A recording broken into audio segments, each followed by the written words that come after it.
اکثر میں کہتا ہوں جن کی اولاد نہیں ہے سورۃ قل ہو اللہ کی 2 تسبیح صبح شام پڑھ کے حضرت ابراہیم اور حضرت زکریا، یہ وہ ہمارے انبیاء بھی ہیں، بزرگ بھی ہیں جن کی اولادیں بڑی دیر سے ہوئی تھی۔ کچھ روایات کہتے ہیں 80 سال سے اوپر، کچھ کہتے ہیں 84-85، کچھ 90 کہتے ہیں۔ 80 کی تو ساری سند ہے کہ 80 سال کے اوپر اللہ نے ابراہیم علیہ السلام کو بیٹا اسماعیل دیا، اور حضرت کس کو، اور 7 نام بھی اللہ نے رکھ دیا۔ اے میرے زکریا، ہم نے آپ کو بیٹا دیا اور اس کا نام ہم نے یحییٰ رکھا، یحییٰ رکھا۔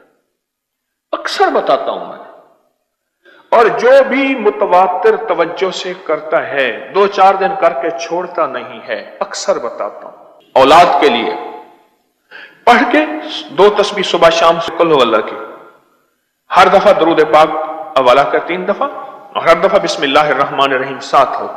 جس نے بھی پڑھ کے ہدیہ کیا ان کی حضرات کی روحوں کو، جس نے بھی پڑھ کے ہدیہ کیا ان حضرات کی روحوں کو، یقین جانیے مجھے یاد نہیں ہے کسی کی اولاد نہ ہوتی۔